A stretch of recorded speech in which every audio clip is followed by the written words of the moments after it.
Welcome back to TYT Sports. Jason and Tracy joining us once again. You all know Tracy by now, but make sure if you don't to go check out 49ers Fangirl, the website, the blog. It's awesome. It's all about the San Francisco 49ers, but we bring Tracy on because she also has a good knowledge of the NFL. And in regards to that, free agency it heated up. It hit its peak. Now it's kind of winding down. And then right before we shot the clip, another trade went through, which isn't free agency related, but big news. It was the Martellus Bennett for Wilkerson trade, Jets and the Bears.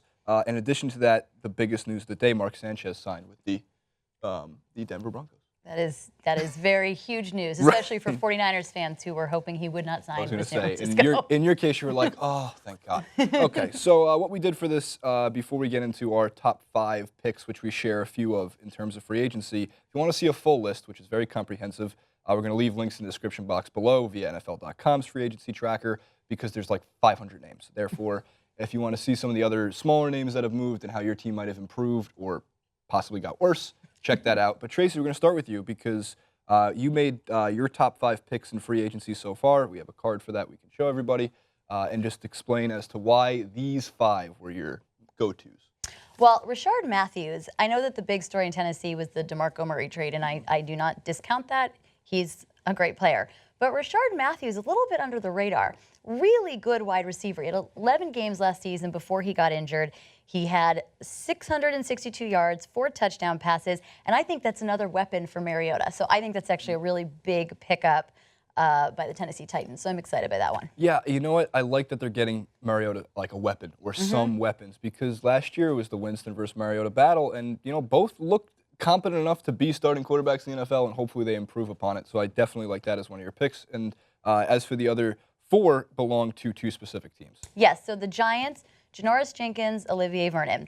They have paid a lot of money. Some would say overpaid, but I don't have a problem with it because they've addressed needs. And Olivier Vernon, the numbers may not have been flashy last year, but his play has improved so much over the last couple years. So I think it's a great pickup. Janoris Jenkins, one of my favorite things I saw is he is going to try to be less lazy at the end of games, which is great for the Giants who kept blowing leads at the end of games. Yes. So everybody's on the same page there. Not to mention the fact he's really, really good. 3 interceptions last year, 15 passes defense. So I think that's a great pickup for the Giants, both of them. Absolutely love them. I'm going to explain more, obviously, when I get to mine with my New York Giants. But, of course, last, and what is being called the big winners of free agency already, the Oakland Raiders, who drastically improved their offensive line and added another weapon on defense, if you'd like to explain more. Absolutely. Kelechi Osemele was by far the best offensive lineman available in free agency, and they killed it with that, and they got him early. And Sean Smith, I mean, he's a game changer. Kansas City, when he was out in suspension last year, they were giving up over 30 points a game. He came back. It went down to 20. He had 2 interceptions the regular season, 1 in the playoffs. Huge pick. Sean Smith, I'm jealous. Oakland's going to be good. As for my 5, Tracy's yours are not much different. I stuck with the Raiders and Giants for the most part, but I added 2 others. I like the Matt Forte deal. I know he's injury prone, but what I like about him is the price. We talk a lot about how the Giants, I'm going to get to in a second, paid, everybody, their checkbook was out and being ready with $140 million plus worth of signings. But Matt Forte, 3 years for $12 million, he can stay on the field, let's say 12, 13 games a year. He's a playmaker. The Jets didn't have enough playmakers last year to go with Fitzpatrick if they hopefully re-sign him, which we'll get to in a bit as well. That somebody like Matt Forte is a game changer for the offense, especially in a league that's pass-heavy now. He's a pass-catching back. His athleticism's there. He can possibly put up big numbers next year. The Jets could be dangerous in the AFC East and maybe challenge the Patriots once and for all. So that's Jacory likes that. Jacory likes that a lot. Tom Brady ain't going to be around forever, bud. But as for the rest of the picks, Lamar Miller, another guy that I liked. I liked the running backs this year. The Dolphins didn't run the football. But when they did give it to Lamar Miller 7 times a game, he was putting up decent numbers. And it was a lot of hype beforehand. He was a high fantasy draft choice in almost all the fantasy drafts. And then he was a bust because he wasn't putting up 10 touchdowns and 1,400 yards rushing. The Houston Texans run the football. They run the football pretty damn well. Arian Foster was able to do it, and a lot of that is not just because of Arian Foster's bulky talent. It's a lot because their offensive line is good enough to handle a running back And like that of Lamar Miller, I want to see him really step up, get some big plays for them as well.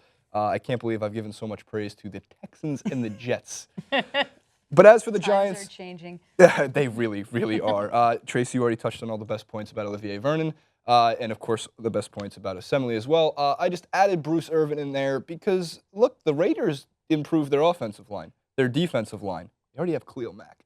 He sacked the guy, like, if I read it correctly, 340 times in one game. A little bit of an exaggeration.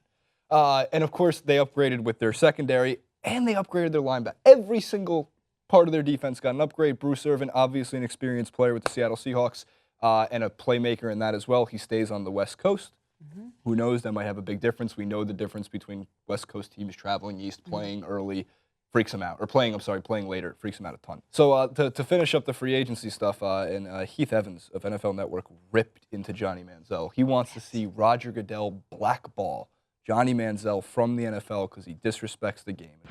This guy just rubs me the wrong way. Football first. When he came out, I said he couldn't play in this league. A lot of people said he could. Has he done a few okay things? Yeah, they've been okay. This guy can't play in the league, and he's not worth the hassle and the detriment to your locker room. I wish Roger Goodell would pass out a league-wide memo saying we're going to blackball this young man for the betterment of our league, for the betterment of the future of our league, for every young man that gets to watch our great game and the great NFL Shield and say we're not tolerating this type of selfish, childish, mindless behavior. I'm okay with first, second, third strike opportunities. Grace and mercy, you won't find anyone more forgiving. But time and time again, this kid spits in the face of our league. There's too many guys, Solly, myself, Willie McGinnis, Eric Davis, I'll go through a whole list of our guys at this network that have come before him, done things the right way, and he just refuses to respect our game, our shield, and our league. It's a privilege, not a right. Absolutely. There you go. Get him out of here. He's not worth it. We're not talking about Drew Brees. We're not talking about Tom Brady. Right. This guy's not Tony Romo, JJ. Do not waste your time with him. The Kraken didn't work out. Gregory's already been an issue. Dallas doesn't need more destruction in the locker room. They need a team philosophy like they had 2 years ago that made them successful. He needs help. Somebody needs to help him. The NFL's signing him to an NFL team, like the Cowboys, who keeps getting rumored, although I don't think it's going to happen, is not the way to go. Bear Bryant would have been the only coach who can get Johnny Manziel in line right now. Do a couple suicide drills, make him do some push-ups, and we'll see what happens. But as for Manziel, we'll keep you updated on that as well and see what happens. And last but not least, we go to a popular YouTuber who goes by the clever name Eat That Pussy 445. And I can't even make that up. You can't make these things up. So EDP is a Philadelphia Eagles fan, and he is a very excited Eagles fan. He had some news to share in regards to two of their pickups in their free agency. What up, you hoe-ass mustard green eating motherfuckers? Just your boy, Eat That Pussy 445, coming at y'all motherfuckers with another video. So the Eagles just scooped up Rodney McLeod and Brandon Brooks. Now, the main motherfucker I want to sit back and talk about is Brandon Brooks, okay? You want to talk about a big-ass motherfucking turkey neck-eating bitch that should be able to solidify that sorry, weak-as-fuck offensive line, my nigga? You certainly picked up the right fucking guy.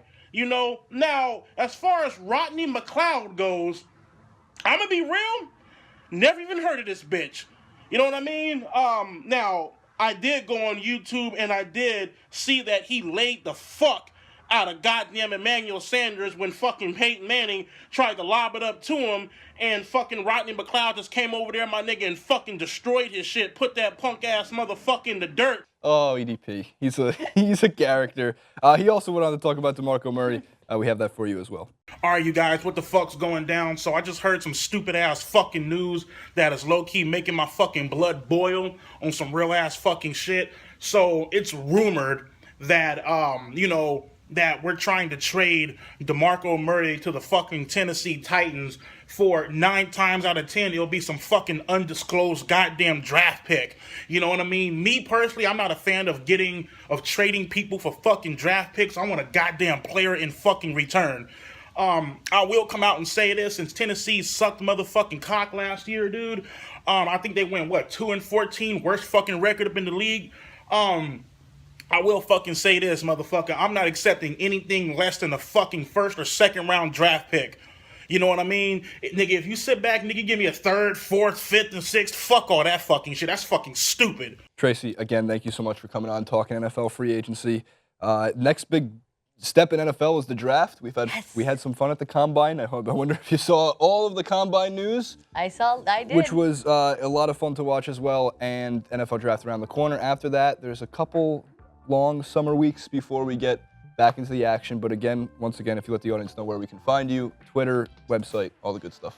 Twitter at 49ers Fangirl, website 49ersfangirl.com, YouTube 49ers Fangirl. There's a theme, 49ers Fangirl.